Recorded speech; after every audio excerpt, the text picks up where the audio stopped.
Okay, let's go. Welcome to episode technically 5 of the human experience. I think the past 2 episodes will be lost in the void somewhere.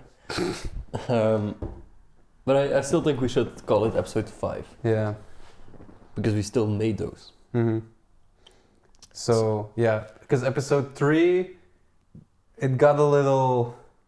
It was a really good episode. Was a bit wild. It was wild, yeah, for sure. I said some things that I didn't think I would ever be able to say on the internet. And we decided not to upload it because...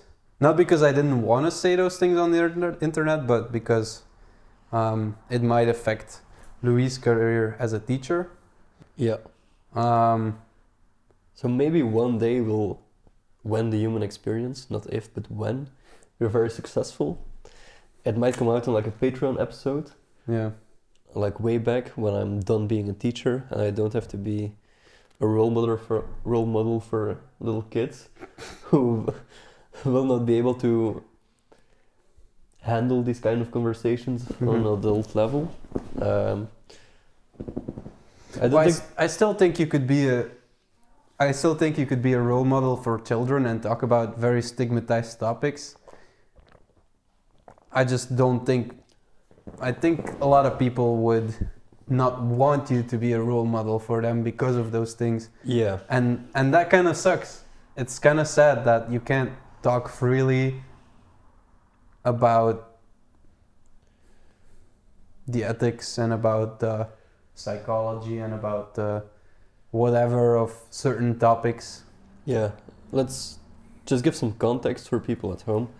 It was not anything political, it was more something... It was to do with sex. Can I say that? Yeah. I mean, I said it all. I was ready to post it on the internet. You could say whatever you want.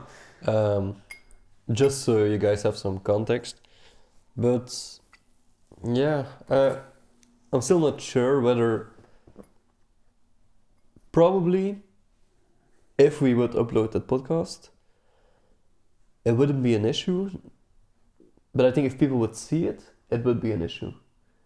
I think it wouldn't be an issue because there's such a small chance anyone would see it because we don't have any viewers.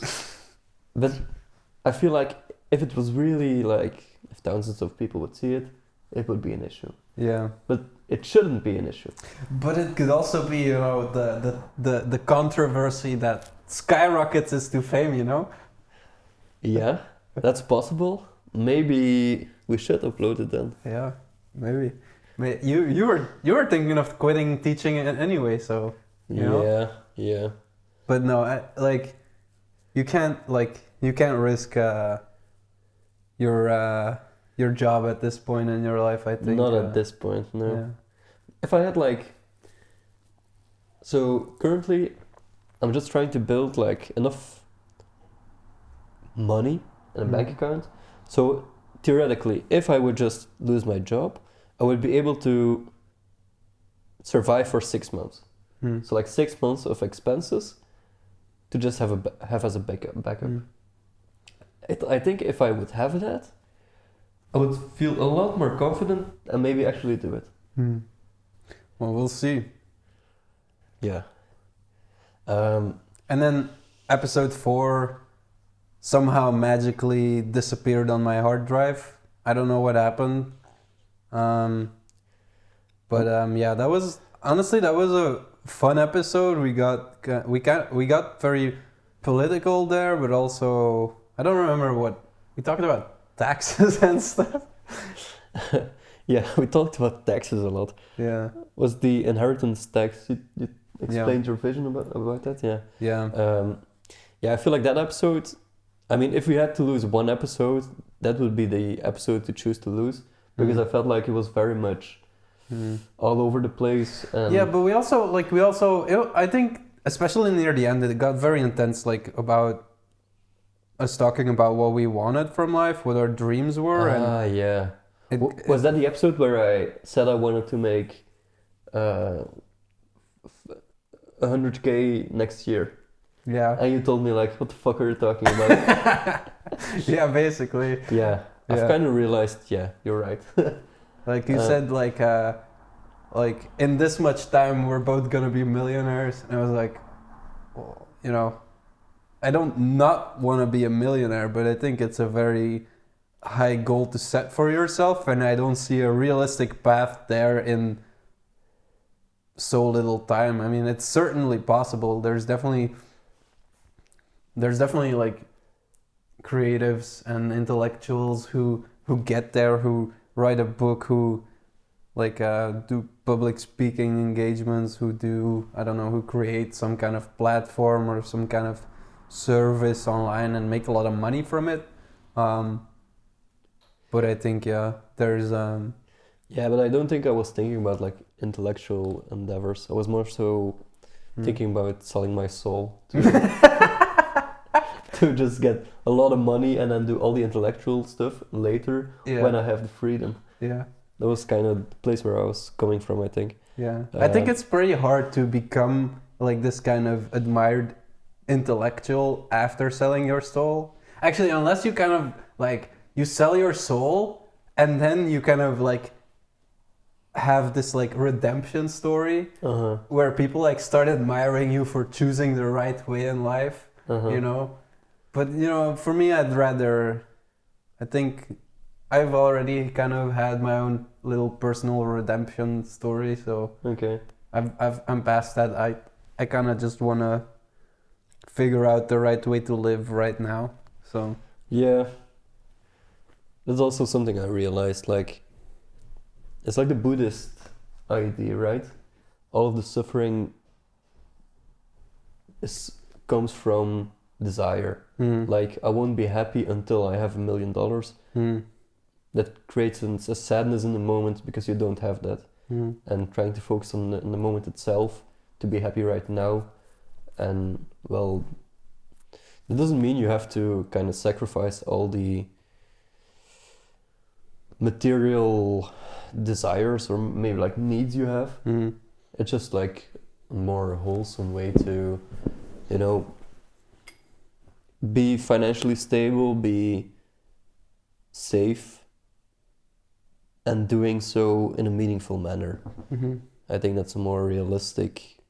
Yeah, I think the thing we ended things on was like focus on things that are like, if you have goals, focus on the ones that are within your control. Like, you can't control whether you'll make $1 million, but you can control whether you write a book or you create a piece of art, a great piece of art. Like, that's something you can control because you can decide for yourself whether it's great or not. You don't have to let anyone else decide it. You don't have to let the greatness of your creation be signaled by how many people are willing to pay for it. And so that's what I'm trying to do right now, is like I'm trying to figure out how can I make the greatest stuff. That's something that's in my control, making great stuff. And don't you feel like making great stuff and like accepting greatest is something very subjective? It kind of also makes it so that whether something is great or not is dependent on how you feel in the moment.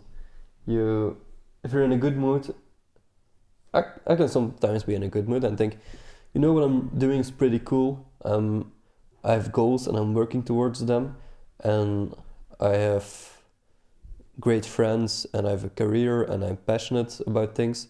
I'm doing great.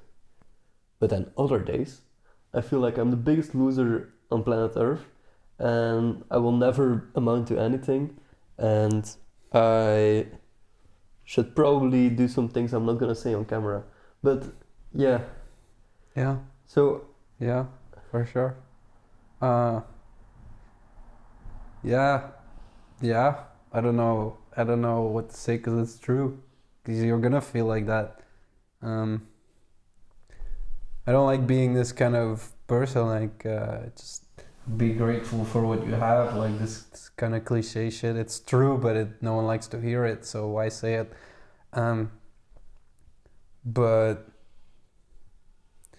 and I think in some way, like the external stuff, the things you can't control, they really matter. Like for me, like I feel amazing when people tell me like, that video you made, it really resonated with me. Mm-hmm. Oh, the editing, you know, it was on point. Like I was really surprised. Or like I give a presentation and I get like people laugh and people give me applause. Like this is stuff that, you know, it really matters to me. It's really meaningful. It's not something that you shouldn't want or shouldn't try to get. Mm-hmm. Yeah. But it's, I mean, I guess you just gotta be realistic about your expectations and like try to not have too many expectations when you want those things. Uh-huh. Yeah, I've kind of, one of the reasons I said those things about I want to make $1 million, I think it was by 2028, is I kind of want to stop feeling guilty about wanting to be rich, wanting to be successful. I think being successful and being rich, if you do so in an ethical way, is a good proxy for how much value you add to the world. Yeah. And what you're saying about giving a great presentation and getting admiration, getting applause, getting people to connect with your art, you cannot control how people will react, but you can control how much effort and how much time you put into your projects. And if you then show it to a big enough audience, inevitably a portion of them will like it. Another portion of them will hate it. But it's like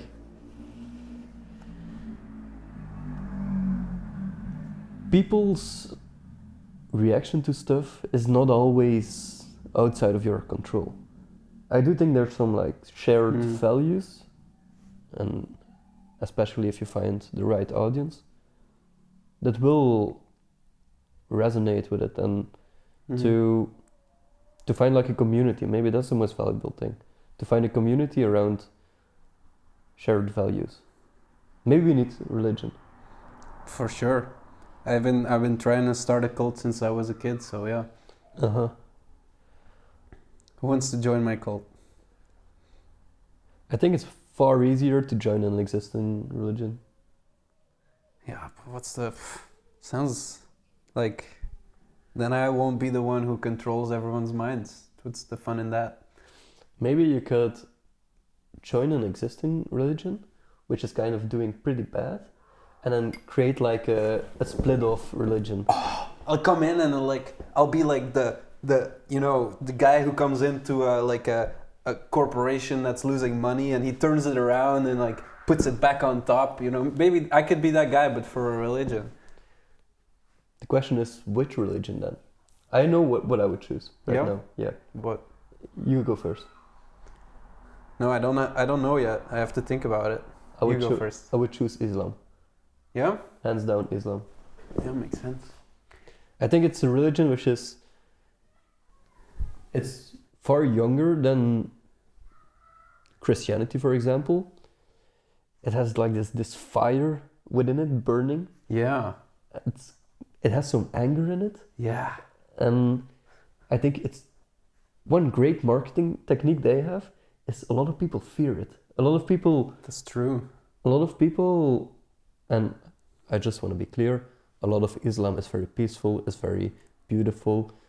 There's great Islamic works, but still a lot of people fear it. And I don't agree with that fear, but I think that creates kind of an edginess about it. Yeah, fair enough. I think if I had to choose a religion, I would probably choose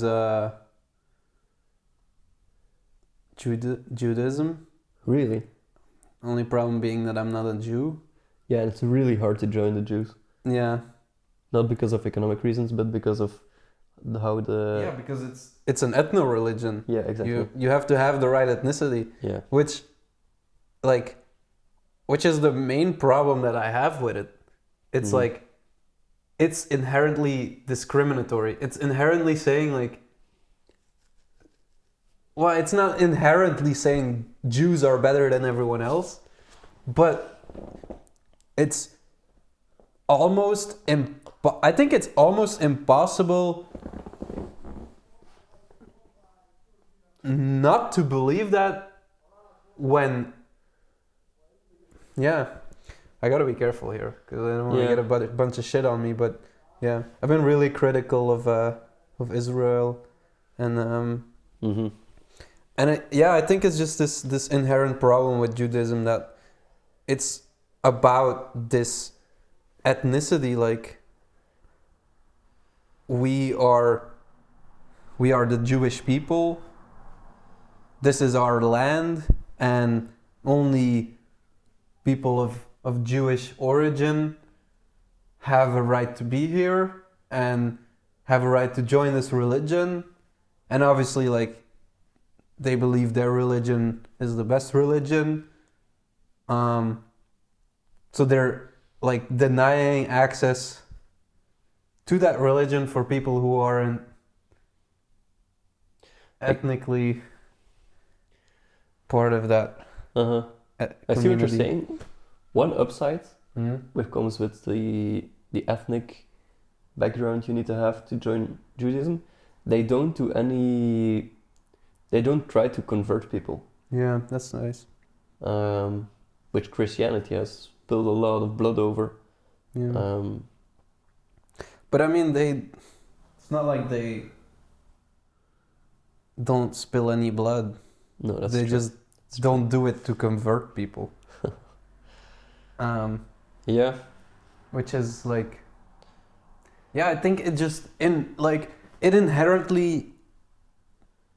indirectly, but in my opinion, almost automatically leads to dehumanizing people who are not of Jewish ethnicity. I must admit, I don't know a lot about the Jewish faith. Yeah, me neither, honestly. I might be pretty biased, but it's this feeling that I have from what I've been reading and from what I've been seeing, and it's very iffy. And it's like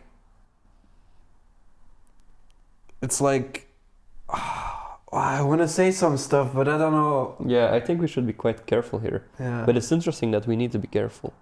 But I don't really feel comfortable with this conversation, I must admit. Yeah, might be the same thing where we end up not posting it because of yeah. I'll express myself through other channels separately from you. Uh-huh. Yeah. Yeah, but this is what I can say. I taught my kids at the school in Antwerp about the conflict between Israel and Palestine. Mm-hmm. And there I took the approach to, because the kids here, the school where I teach is predominantly Muslim. Mm-hmm. So it's very much and quite activistically pro-Palestine, Mm-hmm. which is a sentiment which is shared by a lot of people here in Belgium Mm-hmm. and all over the Western world, actually. Not all, but yeah. I mean, in Europe mostly. In Europe, yeah. And I feel like, well, let's not go there. But I took the approach to kind of, when the kids ask me like, are you pro-Palestine or pro-Israel? I got this question in like 3 months of teaching there, more than I can count. Mm-hmm. And I always said, I choose neither. Mm-hmm. Which in my heart, I am very angry and I feel a great injustice has been done by Netanyahu. Mm-hmm. But I feel like it's my role as a teacher to not necessarily be neutral, but like to try and teach kids not to see such conflicts as black and white. Mm-hmm. Yeah, for sure. I mean, Um, it's like pro-Israel and pro-Palestina, like choosing one or the other automatically paints one as the bad guy when the bad guy is not necessarily like it makes the people in that country the bad guy, but it's not the people in that Yeah. country. Like the people in that country and in both of those countries have been fucking manipulated to pieces by their government, by Hamas, by whatever. Yeah, and like one rule of thumb I use personally to kind of make my political opinions is to never feel human emotions like anger or like choosing who I support based on non-humans. It's a bit abstract, but I'll never say I'm pro-Belgium. I'll never say I'm pro-Flanders. I'll never say I'm pro-democracy. I'll always, and that's not necessarily true, but I would never say I'm pro-Israel because pro-Israel is like Israel is a political construction. It's a country. It's not a human. It's not. I'm against Netanyahu. Yeah. I'm against Hamas. But I'll never kind of attach myself to these concepts, which can mean so many different things. Yeah. Because it's tribalism, right? Yeah. It's like once you say you're pro-Israel or pro-Palestine, you belong to a tribe, and it no longer really matters what kind of intellectual argument you make for one or the other, or for how the conflict must be solved, because now you belong to that tribe, and the other side will never accept anything you're saying. Yeah. And there's no way to disarm this conflict if you explicitly take a side, I think, or it's much harder at least. Like you gotta, and so I agree with you. Like I think I'm very much against Netanyahu, and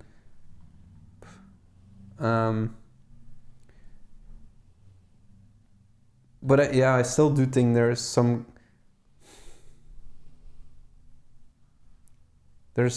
I think with Islam, you can argue that it doesn't really have any fundamental flaws. Well, you could. Yeah, you could, but you can argue that, like, for example, Muhammad, he was like a military leader, right? He went into battle. But I think you can practice Islam inclusively. I absolutely agree.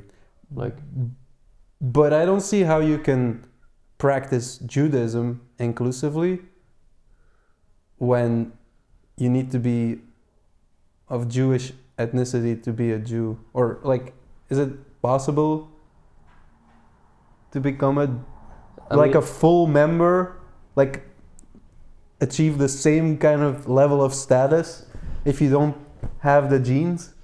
I have researched this before, and I think there was a way technically, but it's like extremely difficult. Yeah. It's like basically impossible. Yeah.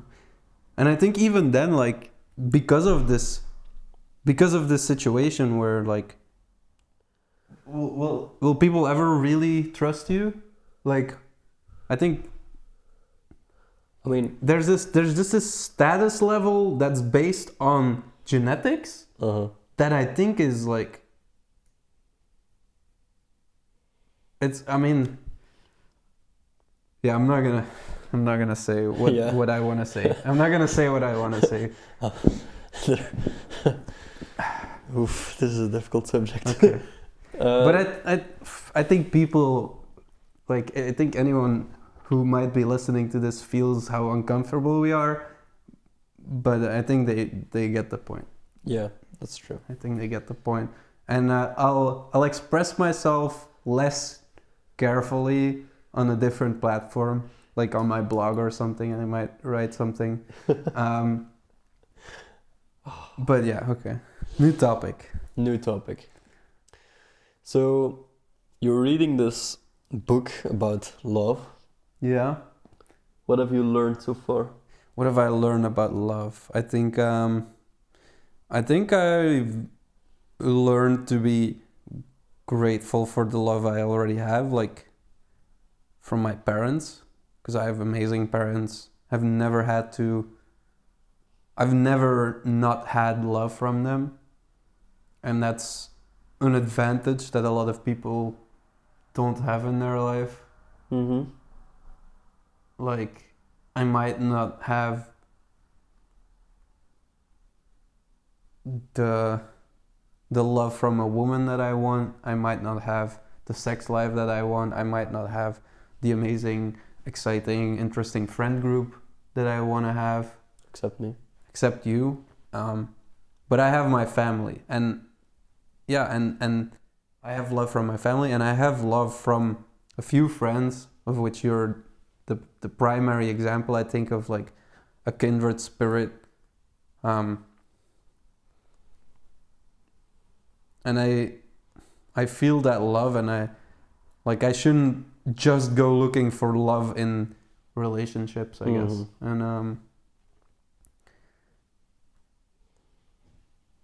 And yeah, I should look for love that stimulates me in a lot of different ways, right? Because I've looked for love through sex a lot,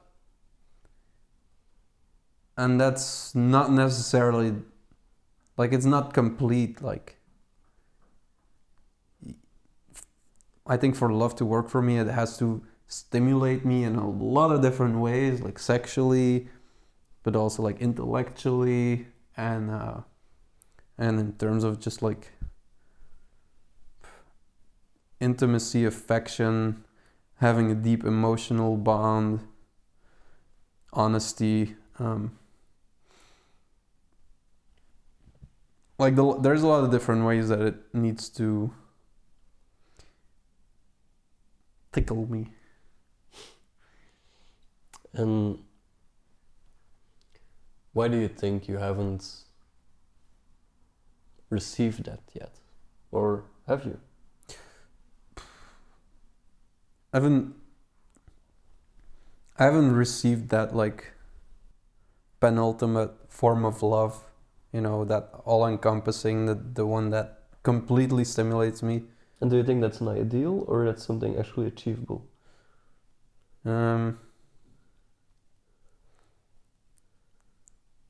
Well, I think, yes, it is an ideal, but I think, yes, it is achievable, like, reasonably. Like, I think one of the ways to achieve it is to not get all of those different forms of stimulation through one person. Oh, okay. And that doesn't even mean just non-monogamy, but I think that's a big part of it. But also just friends, family, stuff like that.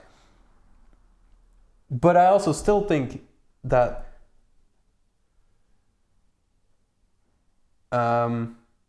you could find a person who completely stimulates you in all the different ways, and they won't stimulate you all the time in all those ways. Yeah, okay. But I think you can find someone who stimulates you enough, like on a regular basis. Maybe some periods is less, maybe some periods is more. And you can design that relationship in a way that it keeps stimulating you. And so I think in the long run, yes, it is possible to find a love that is like a perfect match for you. But it's not a perfect love, but it's a perfect match for you. But it doesn't necessarily mean that it's gonna happen, but it's possible, I think. But it doesn't happen for everyone. And do you think you just haven't found that specific person yet? Well, like I said, it might never happen for me. It might happen, but it might not. And I think that's that uncertainty. That's what I'm reading in this book, is like a lot of people have this uncertainty, and that if they could let go of that uncertainty, it would be a lot easier. Like if you knew, like, oh, like I'm gonna find that person in 10 years time, you could stop worrying about it.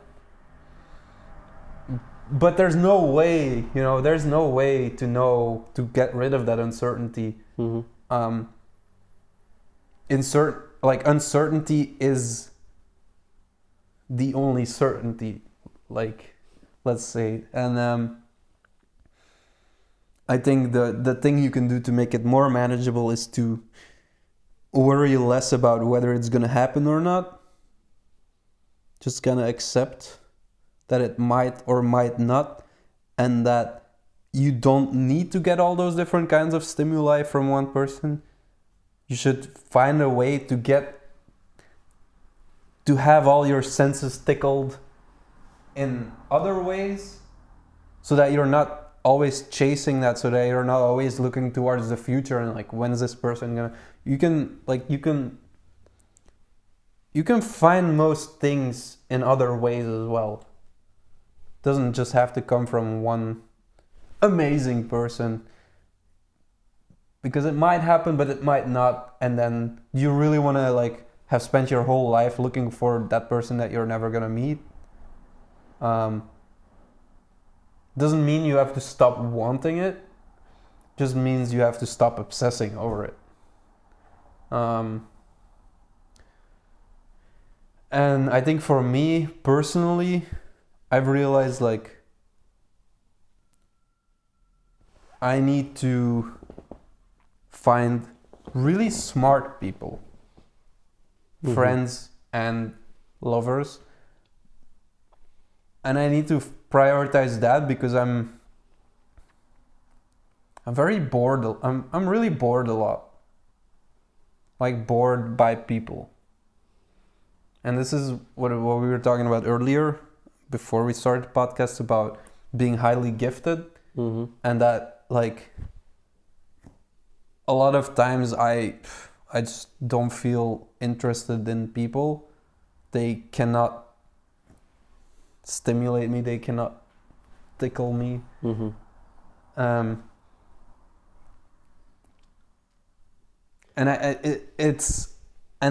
the thing is, like, I have to stop trying to find that in everyone, because not like 95% of people don't do it for me.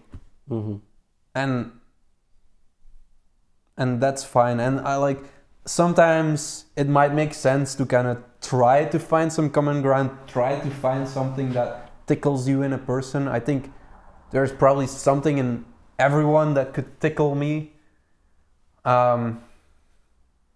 But sometimes it just comes easy, and sometimes it's easier to just go to a lot of different places and meet a lot of different people, and the ones that stimulate you, they'll become apparent right away. Yeah, it's also a two-sided thing, because once you find something, I've rarely encountered someone who really stimulated me and was not stimulated by me. Once I find someone who really interests me, most of the time they'll be interested in me. And I don't know why that is, but I think I have a theory. I think it's because like you become more interested in someone when they show interest in you, when they show appreciation for you, when they show affection or love for you in whatever different way. Like for me, I often don't notice people until they notice me.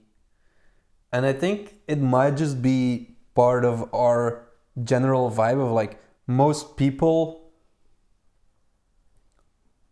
aren't really interesting to us. Maybe to me at least. I don't know if you feel the same way. But they could be if they found a way to become interesting to us. And it doesn't mean that you offload that responsibility on everyone else. Like, I don't care about you unless you show me why you're worth it, That's not what I'm saying, but like, sometimes it's a lot easier to be interested in someone if they make the first move in showing that they're interested, because it expends a lot of it for me. It takes a lot of energy to try to become interested in someone else. Yeah. When someone else might be of a more curious nature in themselves, or there might just be some inherent like connection, like you're on the same wavelength intellectually. Yeah. You might be interested in the same things, you might be stimulated by the same topics.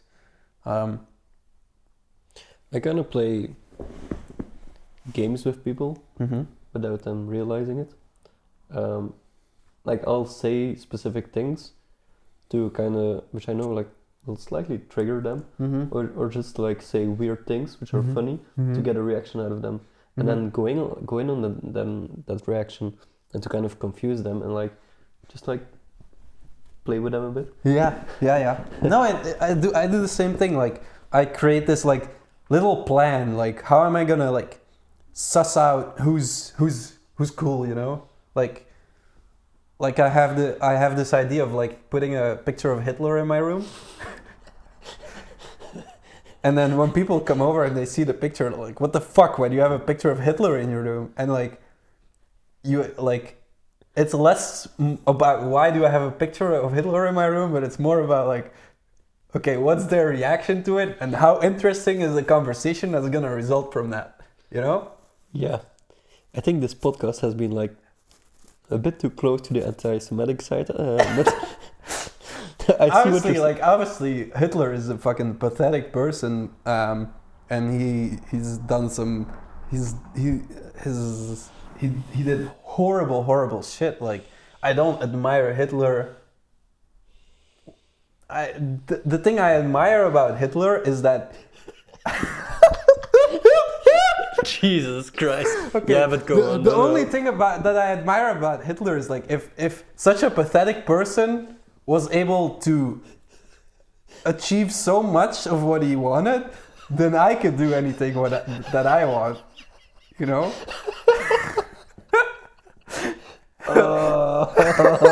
And like again, like I don't want to be Hitler. I don't want to do what Hitler did. I believe nothing that Hitler believes, right? Just to clarify, because obviously, like, Hitler is horrible, you know? Yeah. And I keep wanting to say but I'm gonna stop saying but, because let's just end it with that. But the point is, like, you need to kind of suss out who's cool and who you can have a great conversation with that's not gonna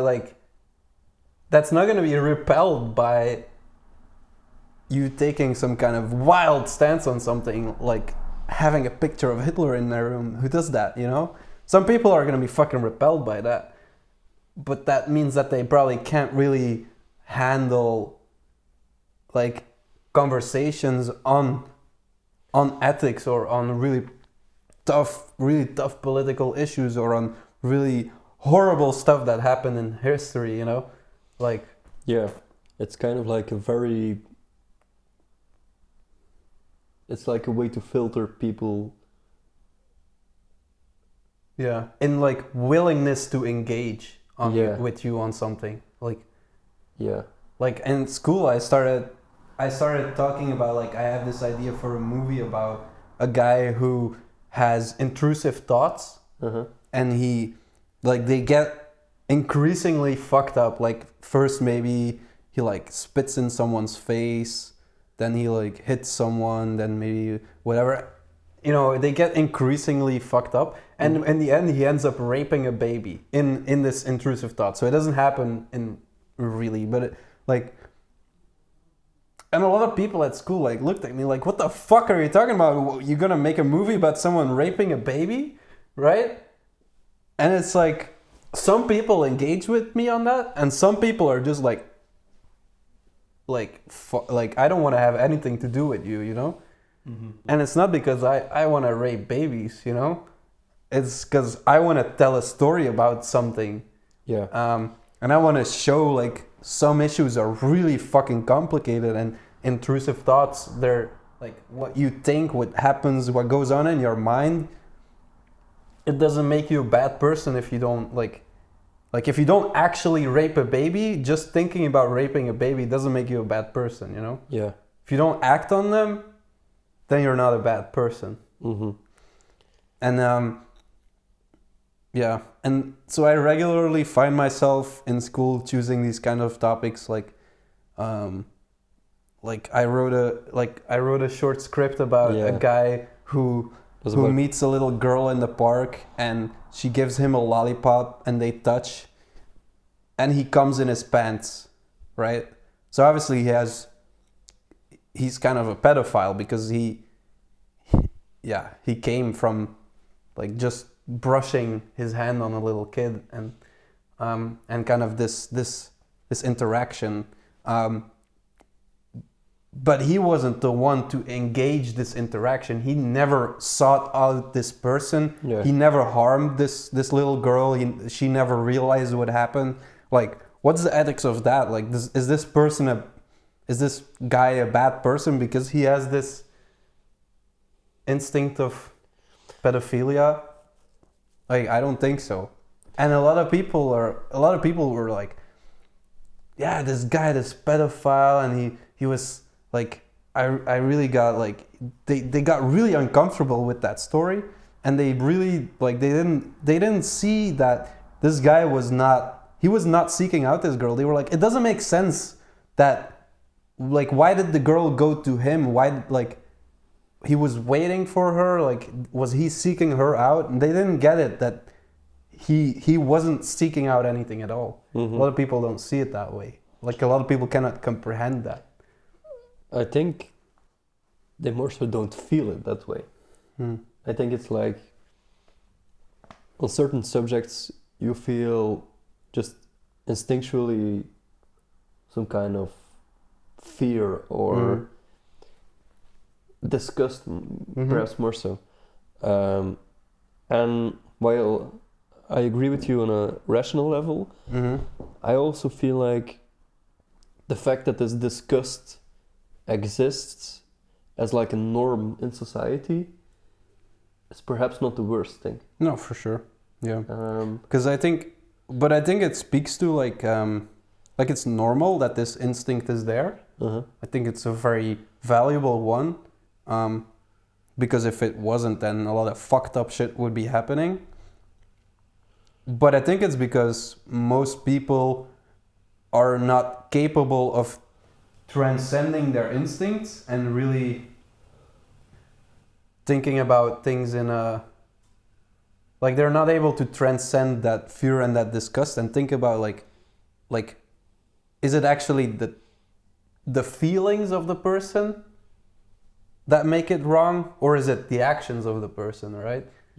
And like they're not able to separate that because of these instincts. But if these instincts weren't there, they wouldn't be able to make, like, they wouldn't be able to judge the person who acts either. So that would be even more fucked up. And so for me, it's like about separating those people who are not able to transcend their emotions from the people who are. Yeah. So that I can have interesting conversations. But that obviously requires me like saying and doing some very fucked up shit that people are gonna be repelled by, and that's probably like they're gonna connect these things to me, like raping babies, and like they're subconsciously gonna connect it to me, and that's a sacrifice I have to make. Yeah, but I think it's kind of the same concept as comedy, at least like in my eyes, good comedy. For example, I forgot his name, but Jeselnik, I think you'll like him. He's a comedian who's very dark, but like extremely dark. That's his niche, that's his specialty. He's on Netflix, he's very good, you should watch him. And he's such a master joke writer, but you still don't see the punchline coming, but it's always so dark, like the most extreme stuff. And 99% of the people who come to his shows understand this. They're kind of into it, and they get that the joke is more so like imagine if I actually believed what I'm saying. Yeah. Imagine, and it's gonna play on that. Mm-hmm. And then once in a while, someone will come by who doesn't get it, Mm-hmm. who does not have the like emotional intelligence to see what's happening, and Mm-hmm. most of the time they'll just embarrass themselves Mm-hmm. because they get outraged at something which is like creating from something which is so often so disgusting, so dark, Mm-hmm. something beautiful and laughter and lightness. Mm-hmm. And that's something beautiful also in my eyes. Mm-hmm. So you should definitely watch Jeselnik. Okay. Yeah, I just kind of have this list in my head, like the topics we've discussed already today. We went from criticizing the Jewish faith to admiring Hitler and then apologizing pedophilia. Yeah, it's an interesting episode for sure. Like,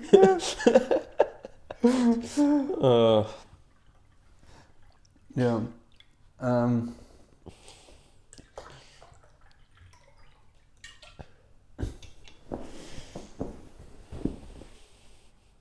Well, I think I'm kind of like, fuck it. If I lose my job over this, I don't even like the job anyways. If you lose your job over this, I think people have like it's gonna be because of one of those like 1% people, you know? Yeah. Because they can't like they can't see that like we're ethical people, you know. But can you really say of yourself you're an ethical person? Don't you think society has to rule that out? Or at least... No, you make it out for yourself, and then other people make out for themselves who is ethical, and like some people are gonna decide that what you say has to like they're gonna say that you have to be politically correct to be ethical. Yeah. And those people fucking exist for sure, and they could fuck you up. But honestly, I would rather be cancelled than not be able to express myself freely. Yeah. And like intellectually, I agree completely. But on an emotional level, I feel fear. Yeah, I understand. Yeah. So. Yeah, I have the privilege that I don't have to worry about losing a job. Yeah, but still, I'm still gonna decide to upload this because I read this quote today on, I believe it was YouTube Shorts, which said, "Courage is not the absence of fear; it's to act in spite of fear." Yeah. Which is really, really deep. So inspirational. Uh-huh. I've never heard that one before. You're so courageous. Yeah. You're such a great man. Kind of like Hitler. He also spoke out. He also spoke out. Even, and he also... Against what exactly? I don't know. He spoke out against... Okay, whatever. Never mind. Okay. No, but I think people will get it, like unless they don't listen to the full thing, and unless they're like really intolerant of this type of conversation. Whatever. Yeah. There's gonna be. Still, no one might watch this anyway, so. Yeah. Probably. I mean, like, probably nobody's gonna watch this. And if one day they watch it, the fact that they'll be watching it one day in the future means that we made it somehow. So. Maybe. By that point. Yeah. I don't really. It feels really weird to talk about this concept of like making it. Yeah. What does it mean to you, making it? I don't know. I don't want to focus on it too much. Like You want to focus on the art itself. yeah, I really want to focus on what's in my control. And like making it feels like having success, being famous, making a lot of money. These things, like I want them obviously, but I can't control it. I can control it indirectly by really focusing a lot on certain things and perhaps selling my soul, but I don't think it's necessary. But I just fear that if I focus on making it again, that I'm gonna lose myself again, and that I'm gonna start doing some shit that I really don't wanna be doing. So I'm gonna focus on like, what's the stuff I really wanna be doing, and just like let it up to like leave it a chance to decide if I'm gonna make it. Uh-huh. I think that's a very mature way of thinking about it. Right? Yeah. It's kind of like I'm an adult Yeah. who has like a good outlook on life. Uh-huh. Feels weird. Feels unlike me. Don't you feel like we're kind of getting older? I've been thinking about that a lot lately. Like, I don't feel young anymore. Yeah. Ugh.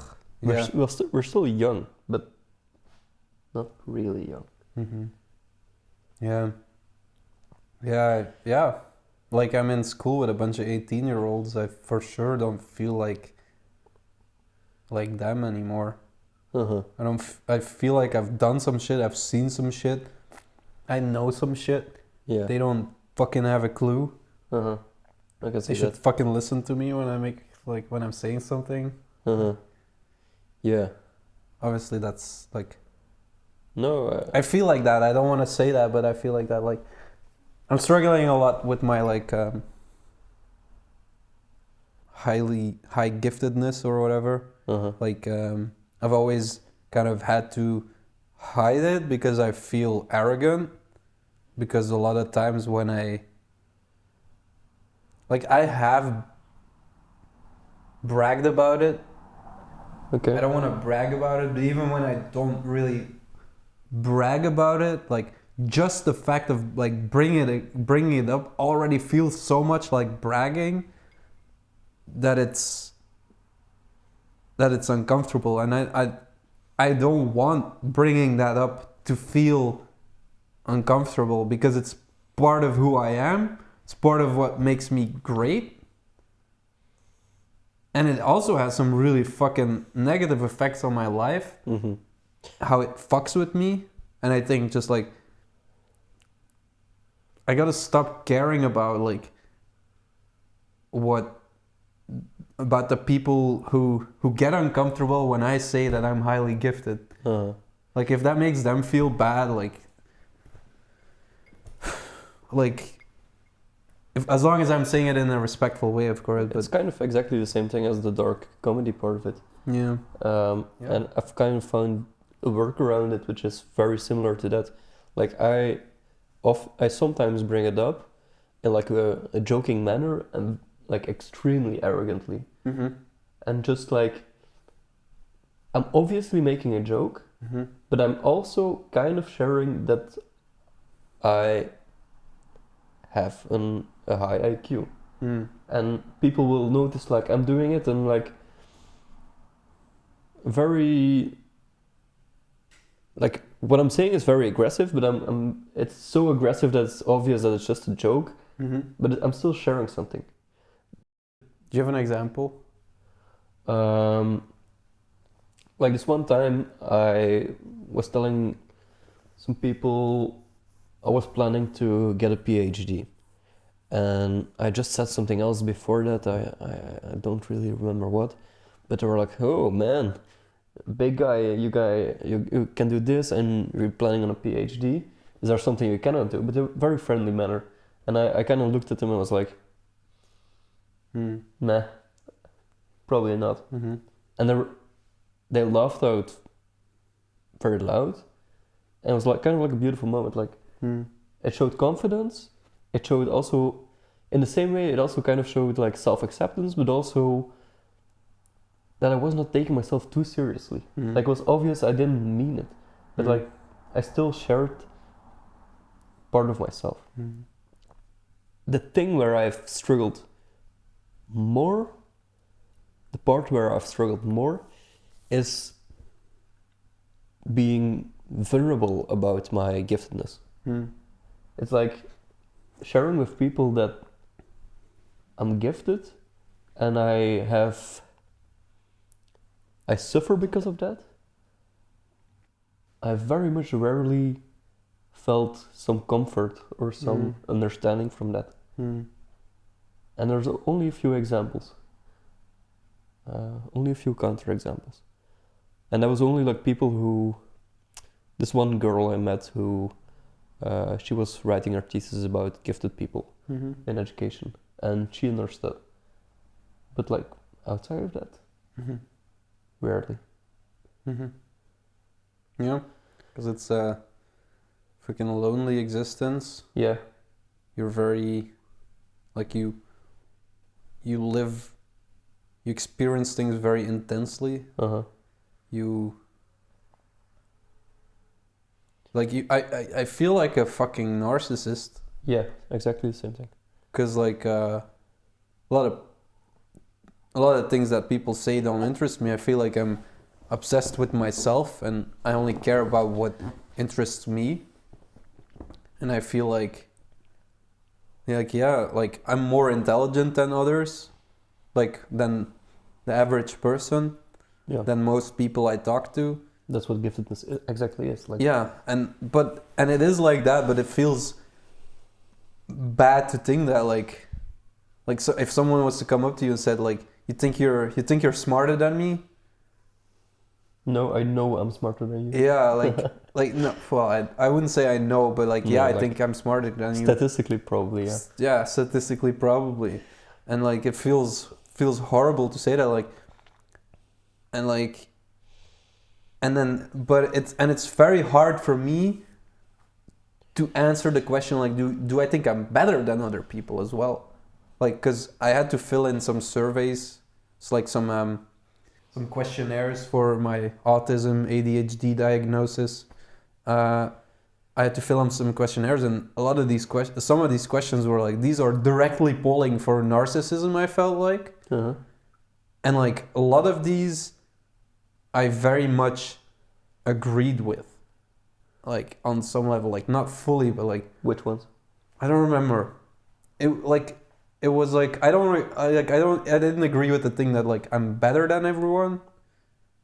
I don't agree with that, but like I can't remember. Something like I'm better than the average person. No. Like I don't think it wasn't like, but just like being like self-obsessed and like mostly only caring about things that directly affect me or things that are going on inside my own head. And like our first episode was kind of about that, right? Remember, like I want to listen more and talk less. This conversation. Yeah, and like, but I feel like, especially since this is now episode 5, what is it? Yeah. I feel like since episode 1, the balance of us talking has been way more 50-50. Yeah. And I feel like we somewhat have like an equal share in the topics we bring up, and I kind of suspect that one of the reasons you act in this way is because, as you were saying earlier, you're not stimulated otherwise. But once we get into a pretty deep conversation, we've probably been talking for about an hour, and you do get stimulated at that point, Yeah. you are capable of listening and are willing to listen and Mhm. Yeah, because like, and I think it's because we're on the same wavelength, you know. I think it's because you stimulate me. Most people don't, so I have that fucking problem with most people, but not with you. I think. uh-huh. I mean, sometimes also with you, but like, if I'm going through something where like I'm going through something emotional or I'm depressed or something, I stop giving a fuck about other people. But that's not my natural state of being, I think. Okay. My natural state of being is like I'm interested in people as far as I'm stimulated by them. And like if I'm stimulated by them and we have some kind of bond, then I can also listen to them when they're saying something that doesn't really interest me. Uh-huh. Like, and I can actually care about that thing because I care about that person. Yeah. Not always, but like generally.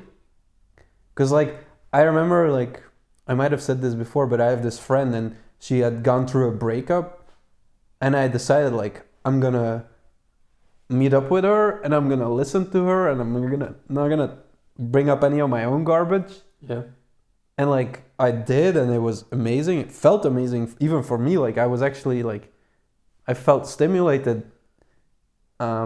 Because you were intentional about it, about learning a skill actually.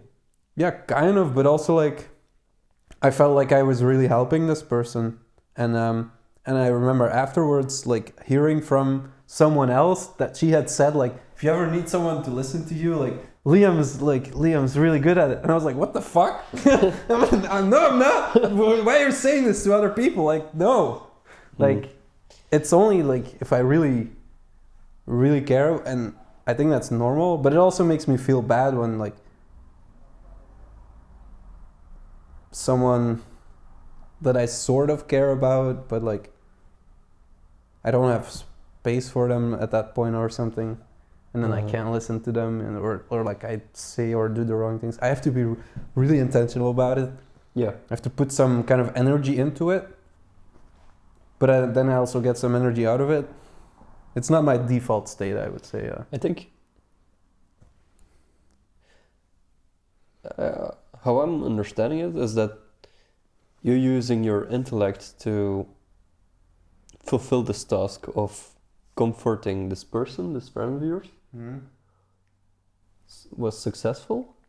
I think where you're perhaps less successful in is like kind of sensing out when you need to activate the skill. Like recognizing when people, and not always, because earlier with me you did notice like there was something going on, but I think what helped you is like was a very clear circumstance of like this person is going through a breakup, that means I feel this way, and this is what I can do to this. But like yeah I think I've learned a lot about this, like, since I moved in with my current roommates. Like I care about them and I can listen to them a lot, and it stimulates me, and I don't have to fix their problems for them, but I can help in some way, and it's been nice. It's been nice to develop this and to actually not just expend energy on it, but also gain energy from it. That's feels really like feels fucking amazing. Yeah, it's very nice to hear, man. Yeah. Do you have something similar? I think what's really interesting to me is you talk a lot about being stimulated, which I have less problems with, I believe. I can kind of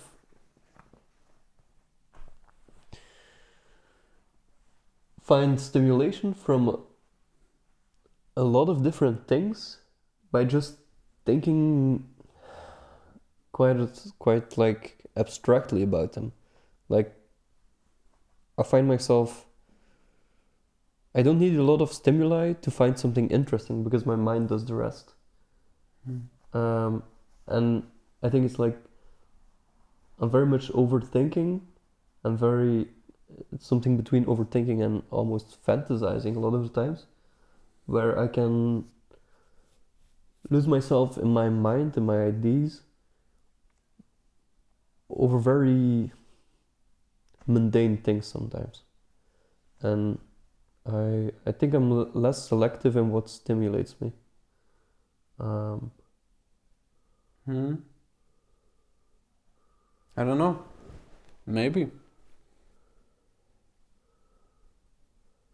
Because I can also like...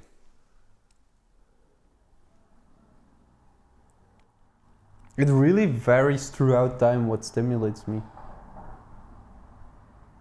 Like, And is that like from day to day, or from week to week, or month to month, or it's like a gradual shift through the years? I think there's some element of a gradual shift throughout the years, definitely. But day to day, like what's bothering me that day, and then something I see triggers me in some way, or like, yeah, I don't know. I kind of want to get back to something you mentioned on the podcast, which we lost. You said something like, I told you what I like about RuneScape. It's like the gradual progress you make, and like strategizing to get to a certain point, and like doing the steps which are required to get somewhere. And this kind of the same satisfaction I achieve from RuneScape, I'm trying to apply to my business, which from time to time actually works. I can feel very motivated and very like inspired by things I never thought I'd be inspired by. Like I've been listening to marketing podcasts lately, and I found it so interesting. And like really thinking about it economically, about starting a YouTube channel, which is kind of completely opposite to your approach to it, because and it's kind of like a flipped world, because now we've come, in the past we had like the opposite dynamic, and we've kind of switched places somehow. We've exactly switched places, yeah. You're approaching it as an art. I used to be a fucking full scale evil capitalist. Yeah, and I feel like I've moved to like the sociopathic like side of things. Like I don't give a shit that I want to be. I kind of see a beauty in trying to be rich now. Yeah, and I want to be influential. I want that too. Yeah, and I think, but I think I think you've pulled me kind of back. Really? From like being fully anti-capitalist and really? Like being like, yeah, you kind of pulled me back, I think. Man, like you have some like, I think because when I did YouTube, I was going for like, I wanted to be famous and I wanted to be rich and I wanted but I agree that was a dark intentionality behind it. Yeah, and I think that was a problem. There was like. But then what I did was like, I gave up on it and I fully abandoned it and everything that it stood for. And I was like, well, I gotta give up on everything, right? I gotta get all of this shit out of me. I gotta get rid of my channel. I gotta get rid of like any incentive to make money. I cannot make a single dollar from anything I create because otherwise it's gonna fuck me up. And that's just like, that just feels like I was weak. Like I was weak in resisting the temptations that come with making money. Because when you make money from shit, you get tempted to do some fucked up shit. Like I've definitely done some fucked up shit to try to make money, and even I have made some money through some fucked up shit. Like not super fucked up, but like definitely illegal and unethical.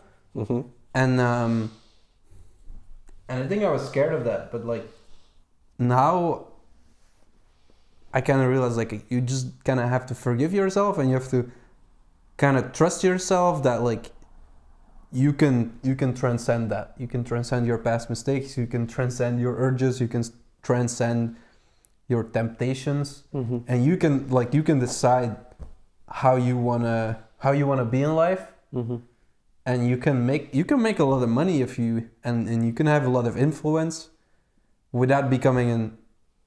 Oh, I think the camera died. Fuck. No. But audio is still recording. Kind of sucks because you were. I was on a fucking roll, right? You were on a roll.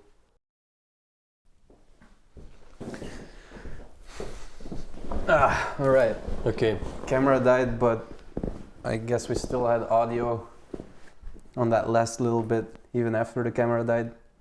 So you were explaining your kind of new approach to capitalism and content creation. Yeah, so I think it's not wrong to make money from the things you make, and you can decide to do it the right way, whatever that means for you. And I think you have to be very careful about all the temptations that come with it and all the stuff you can do wrong when you try to make money doing something.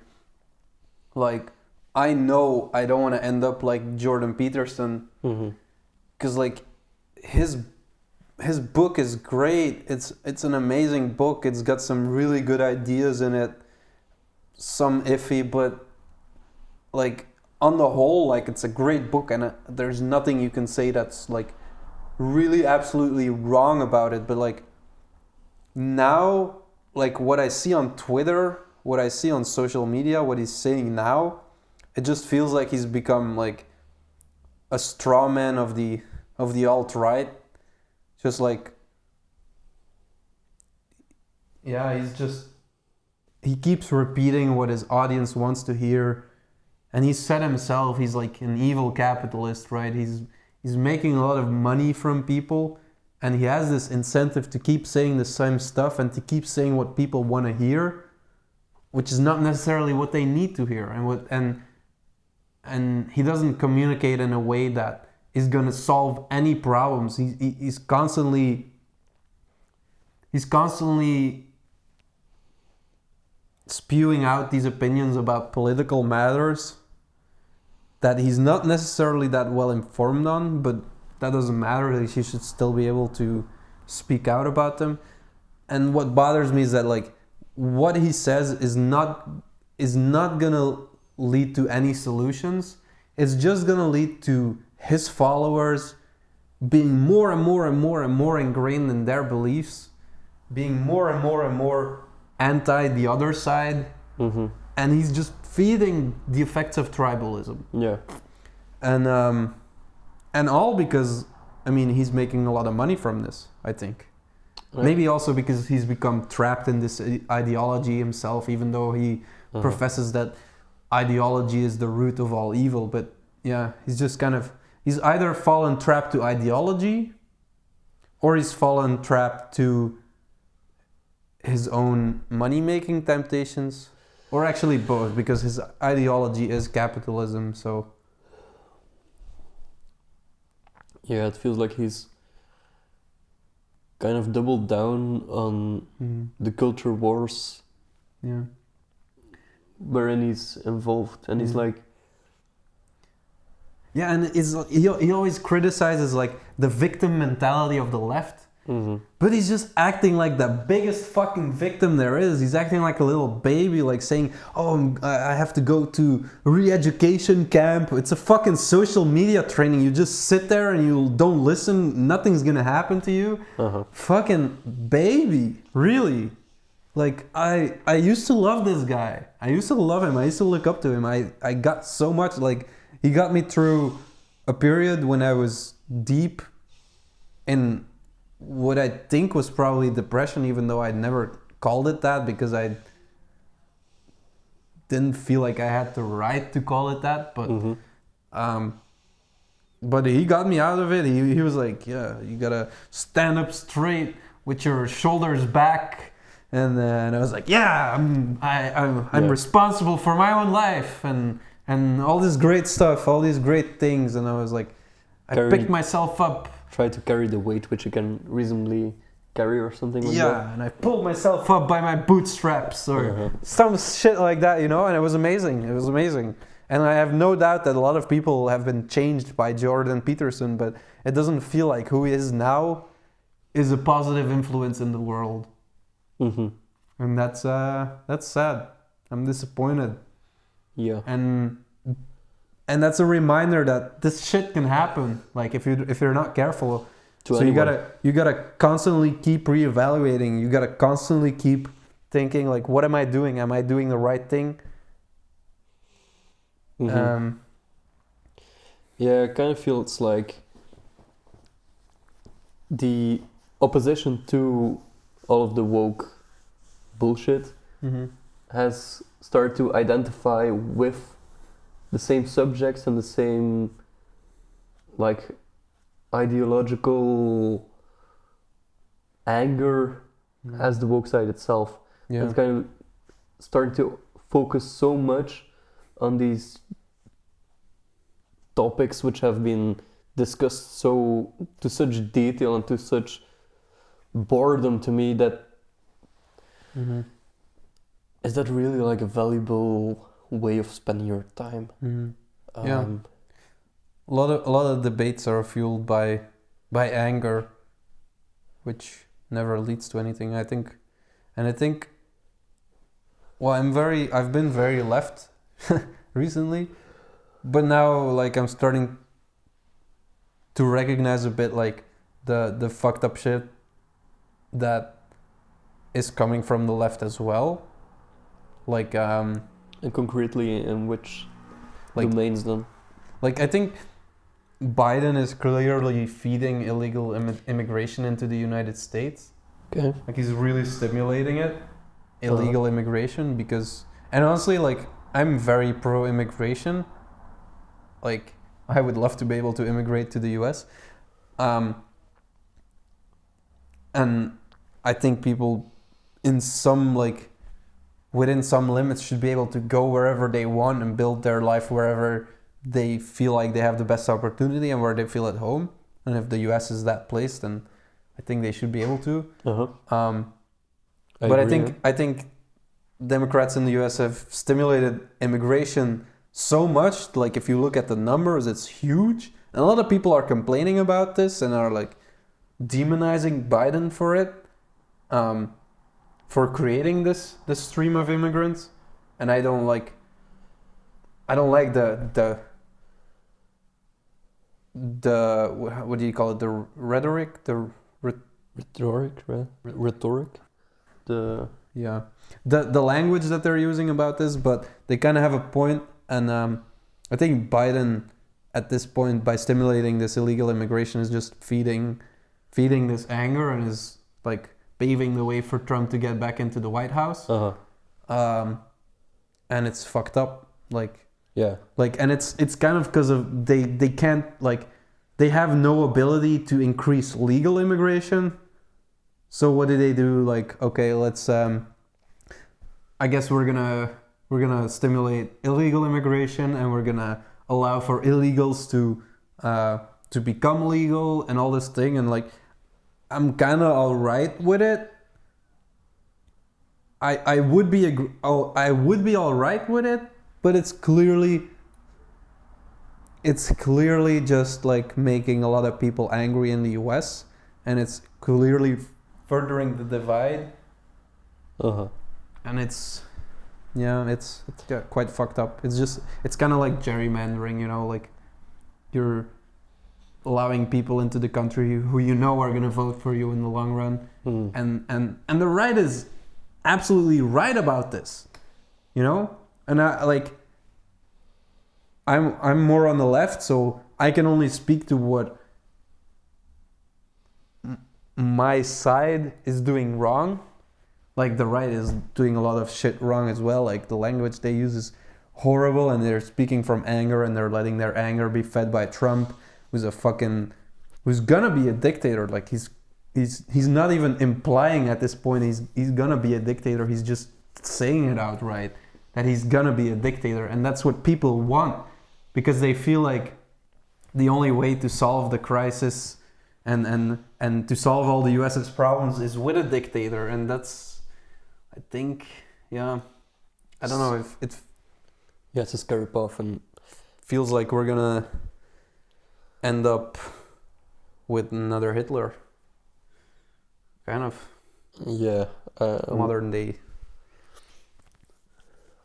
I'm not so pessimistic to call him another Hitler, but like I feel like at this point, day by day, the chances of Trump getting re-elected are getting bigger and bigger, and I'm not at all looking forward to another 4 years of complete chaos again. And it's gonna, like, honestly, last time it was Trump, it was pretty okay. Like, not a lot of bad shit happened. Well, but it fucking messed with people's minds for sure. I think it was a lot of chaos. I would disagree with that because... But if you look geopolitically, not a lot of war. Yeah, sure. And now there's a lot of war. I mean, you could say like the conflict with North Korea, was it right? Like it was pretty... I mean, Trump and Kim Jong-un broed out, kind of. Yeah, I think I'm confusing it with another conflict, but...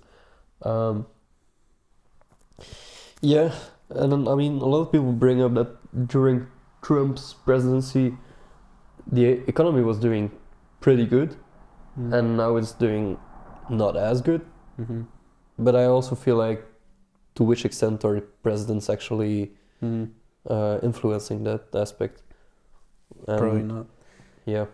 But yeah, I think Trump getting back into the office, like if you thought last time was chaos, this is gonna be something fucking else. You know? Yeah. This is like he literally said he's gonna be a dictator on day one. Yeah. Like people asked him like, "Are you gonna be a dictator? Are you gonna be a dictator?" And I said, "Not after the first day." So you're gonna be a dictator on the first day. And doesn't even deny it. He doesn't deny it, and it's because he knows that's what people want. They want a dictator because they feel like it's the only solution because the establishment is so broken, which is probably true. But Trump is not the one that's gonna fix it. Neither is Biden, but Trump is definitely not gonna be the one to fix it. He's the biggest proponent of the establishment, and he's gotten so much advantage out of the establishment that it's fucking laughable that he would be the person to fight for the little man, the little guy, you know? It's fucking bullshit. I'm just really disappointed in both parties, but as I lean more left, I'm so disappointed by the Democratic Party to not succeed and offer a reasonable alternative. Yeah. Because Biden just felt like at the end of Trump's presidency, they just chose to push forward like the most safest, just the safest possible option, because they were sure like if we just have someone with like a kind of like a blanco name, we're just gonna win. And not really think about what's best for the country, who is best suited for the job. No, they just play it so safe. And someone who's, I would also dare say, he's just too old for the job. For sure. So it's Trump. Yeah. And yeah. But then again, at least we live in Europe. Yeah, it's easy to criticize from out here, where. But then again, we kind of have the same issues, right? Yeah, probably. Yeah. We also have elections coming up, and well, as things look right now, I feel like the Belgian extreme right-wing party will be the biggest party Um, I'm not so sure about that. The biggest party, they're gonna gain a lot, I think, but I'm not sure if they're gonna be the biggest party. Actually, yeah, probably, because most parties are pretty small. uh-huh. And I'm also very much disappointed in the Belgian Liberal Party and the Belgian center parties to come up with, an alternative to. Maybe we should go into politics. What do you think? Yeah, sure. Let's go. Which party though? Form our own party Okay. with blackjack and hookers. Left-wing Liberal Party. Something like that. Maybe, yeah. Well, I wouldn't consider, I don't know. Yeah, I guess I would. It would be left wing. But I also feel like the terms left-wing and right-wing are just outdated. They're not. In Belgium, they don't make any sense. Not at all. In the US, they make sense. Kind of. Not really, not fully, but in Belgium, they don't make sense. They're completely different. Yeah. I feel like it just becomes such a outdated way of dividing people into groups, which doesn't really tell you anything about their positions or their way of thinking about life. And I would go so far as saying like the use of the words left wing or right wing, they do more harm than good. Yeah, probably. Yeah. My issues with Belgian politics are that there's no left-wing party that wants to stimulate nuclear energy.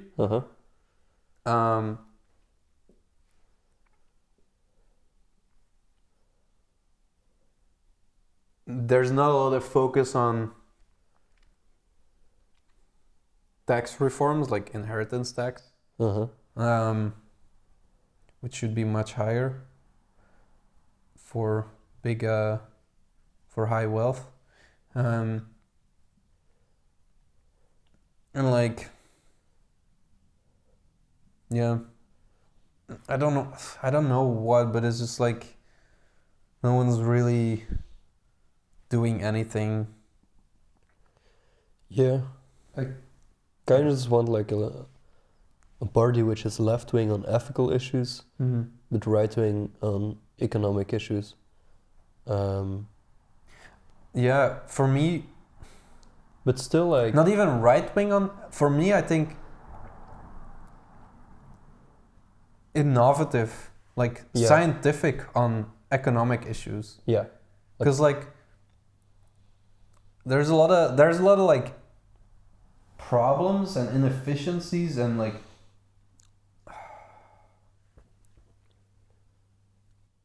But I think most the really big problems like the two big problems are inheritance tax and global warming, and these are issues that just cannot be solved by a single country because they require cooperation between a lot of different countries, possibly the whole world. So it's impossible to solve these problems without some kind of world level government. And so that's where I'm hopeless, basically, that's probably never gonna happen.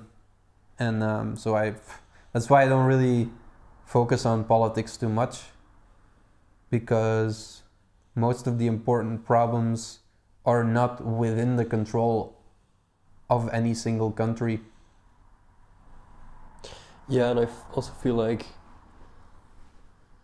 our political structures have just gotten so... I'm not sure how to say this, but they've gotten so stuck that by trying to get into politics ourselves and to get into... to engage with the democracy we have right now is kind of less of an opportunity to make something productive, to make something valuable, to change the world for the better, than to start a business, than to start than to start a business actually. And I feel like a lot of people feel this way. Yeah, I think that's normal, and it has been like that throughout time. Like, politicians are just puppets of the general zeitgeist of the people, plus business influences. Like, people don't, I guess people are way less able to shift politics than they should be able to, or something. Like, business influences it, especially in the US. I feel like I'm in Belgium. There's a lot less mechanisms through which business can influence politics, but in the US, like, just political campaigns are so heavily funded by really rich people that it heavily influences the actual politics. People are distracted by the issues that politicians want to distract them with. Like, the issues that generate the heaviest outrage are the ones they campaign on, rather than the issues that that should matter the most, that actually have the largest effect or whatever. People are just being manipulated, but I think that's always been the case in politics. It's always like that. Like, politicians always play to people's emotions. There's not really a real solution to that. And that's why the only thing I think we can do is try to strengthen people's minds.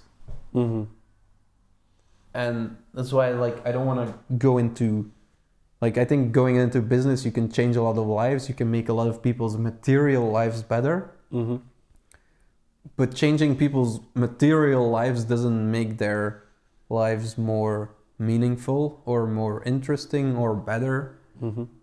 You can only really make people's lives better by changing their minds. And I guess we kind of share this goal, but I just feel sad that, and I would not agree with that, with what you said about it's always been the case, it's always been like this.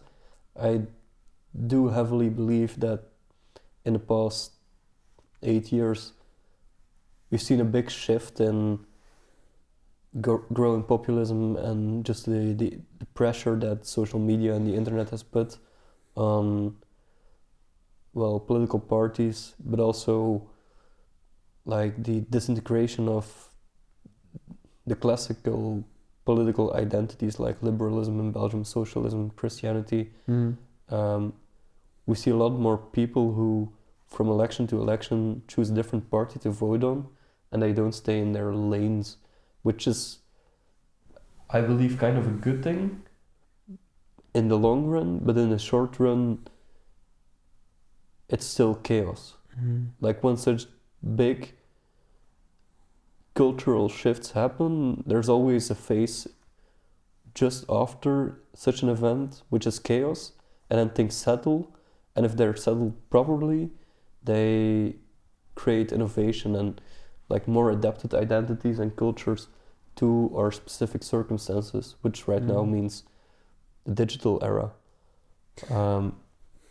But I remember feeling as a kid very proud to live in Belgium, to live in a democracy, to be very optimistic in the left wing and politicians, and like feel admiration for those who led our country. And I've completely lost that. I kind of feel contempt right now. I've never had it, because I was definitely not a leftist when I was a kid. I was very much on the right, mostly economically, but also socially. Like, I was very much kept up by how evil socialism was and this kind of stuff, like fuck the sauce. And so I've never looked up to any Belgian politicians, really. The only politician I'd say I've ever looked up to was Obama. Yeah. That's the only one. It's a good example. And but even he didn't really have, like, the only influence he had was over people's minds, I feel like. Yeah. And he was a great public speaker. And yeah, for sure. Great, and like... just like a symbol for rational leadership. Yeah, and hope, positivity. A symbol. Yeah, And emotional intelligence. And well, I think that's what the president of the United States is. He's a symbol, right? Trump being that symbol means a lot of things. And Biden is Biden is also a symbol. He's a symbol for status quo. Like Biden is not like... Biden's just...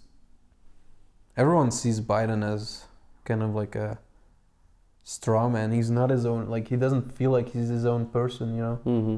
Obama felt like he was his own person. Trump feels like he's his own person. Yeah. Like, he fucking controls a lot of shit. He controls the entire fucking Republican Party. He has a lot of power. More than Obama ever did over the Democrats, I think. It's just, yeah. Enough politics, I think. Yeah. This is a really... It was so much more fun when we were talking about how great Hitler was. Yeah. That was a lot more fun. This got kind of depressing. Yeah. Yeah. Well, it's a good thing it came at the end of the episode. Yeah, indeed. I'm gonna check the time. Yeah, we have 10 more minutes, and we can round things off here. Mm-hmm. Yeah. I think it was a fun episode. I liked this episode a lot. Yeah. It's been all over the place again. Yeah. We've touched some touchy subjects. It feels like I have to say, like, I kind of have to... I want to shake this feeling that we're like all the other bros who are out there making podcasts, you know, the podcast bros, and we're being like so edgy, and we're being like so like so we're trying to be controversial, and we're having all these... I didn't feel that way. I felt like we were being genuine. Yeah. Felt like we were more nuanced, I guess. But sometimes I still feel like there's that image of like, oh, we're podcast bros, you know. I get what you're saying, yeah, but first of all, I don't think a lot of people have that image of us because there are not a lot of people who are watching this. Yeah.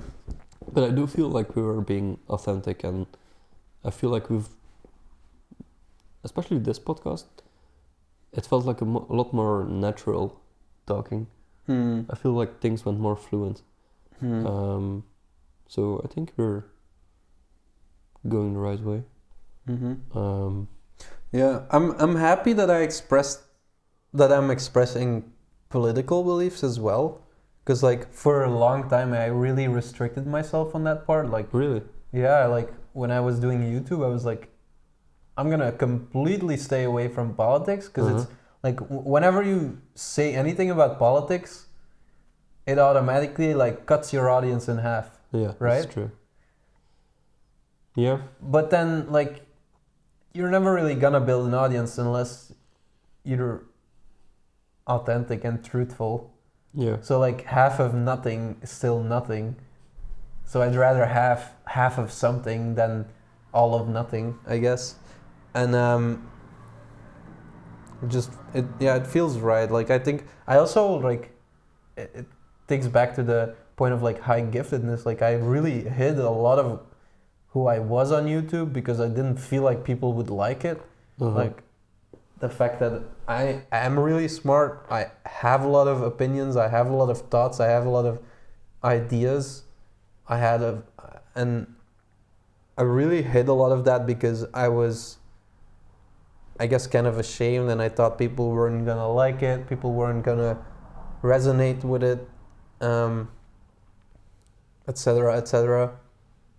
So it feels right being able to share anything, being truthful and kind of vulnerable. I would also say, like, if I could choose my audience, it would be an audience which does not necessarily agree with us on our political beliefs, but is open to listening and creating kind of an environment to have like civilized discussions. And I think you can only do that by being authentic and expressing your beliefs and your ideas, like we did today.